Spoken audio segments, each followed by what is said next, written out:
Written by Tobias Souza. Over the last few months, international media have taken an unusual interest in both friendly and qualifying games of Hong Kong's football team, though the attention was limited to just those few minutes prior to kickoff.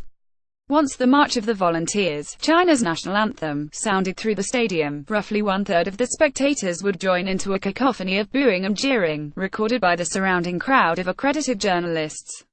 What started as a cynical voicing of dissent in the aftermath of the Umbrella movement, for the first time collectively practiced during the World Cup qualifying games in June of 2015, has since then become a fixed ritual at every single home game, with no indication of losing its momentum anytime soon. Neither warnings by FIFA or the AFC, nor the subsequent monetary fines could put an end to this practice, eventually triggering a political reaction from Beijing.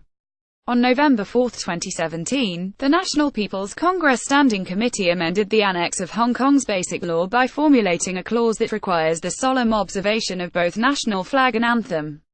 Before this new legislation can be enforced, the local parliament still needs to pass a separate bill, a process that is expected to take at least several months. Meanwhile, the booing of the anthem continues, with growing anticipation for a legal showdown once the law is in place. Distorting a national anthem is widely regarded as an offensive breach in sporting etiquette, but the case of Hong Kong suggests another dimension of a cultural-legal complexity. Despite not being an actual nation-state, Hong Kong obtained both FIFA and IOC membership during its colonial period, facilitating the occasional paradox of a nation that would have to play against itself. When China and Hong Kong faced each other during the World Cup qualifiers in 2015, only one anthem had to be played before kickoff, while the opposing fan groups were both dressed in red and could hardly be distinguished on the TV screen. Arguably, the anthem's role for self-identification has also remained rather limited, with the vast majority of Hong Kong citizens refraining from singing the lyrics altogether, no matter what the occasion. When the Mandarin March of the Volunteers replaced the English God Save the Queen in 1997, it certainly offered a powerful symbol for the transfer of sovereignty, but it also gained little relevance in a predominantly Cantonese-speaking Hong Kong. Nonetheless, the act of booing your own anthem remains a rare case within the current sporting landscape, and renders the disciplinary paternalism of governing bodies a bit more controversial than usual. Interestingly, this ritual can only be observed at football games, although there are plenty of other occasions every year at which the Chinese national anthem appears. The traditionally sold-out exhibition games of the Chinese national women's volleyball team that attract a bigger crowd than the average football match, are usually observed by an audience that offers passionate support throughout the day, and will only enter into a state of silence for the duration of the anthem. Of course, the football stadium is often categorized as a third space in which it is easier and often even more effective to perform political dissent, but these conclusions often happen without acknowledging the role of fan culture. In the case of Hong Kong, local football has largely disappeared from mainstream media discourses, which also remained ignorant towards the revival of local fandom in recent years. The professionalization of domestic football clubs has attracted a new generation of supporters to the local game, who increasingly seek inspiration from other fan groups abroad, including Japan, Malaysia, and China.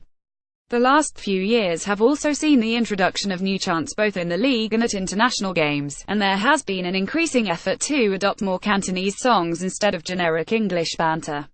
This indigenization process also increasingly involved the subcultural formation of trolling, which has been thriving on popular online platforms such as HK Golden or LIHKG, and eventually made its way into football stadiums by materializing online memes as stuffed toys and replicating cursing slangs next to the pitch.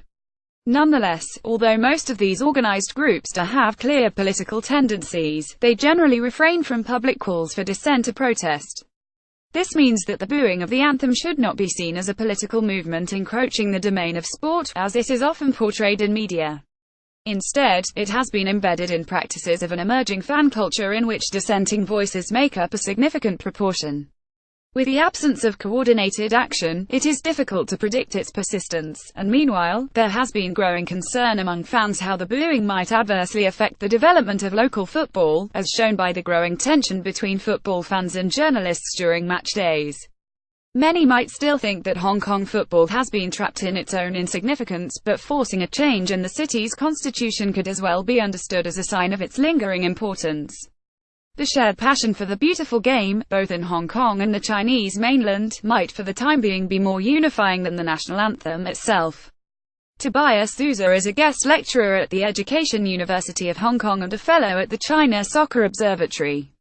He also hosts the weekly Hong Kong football podcast. Image credits CC by Tak Lao Flick.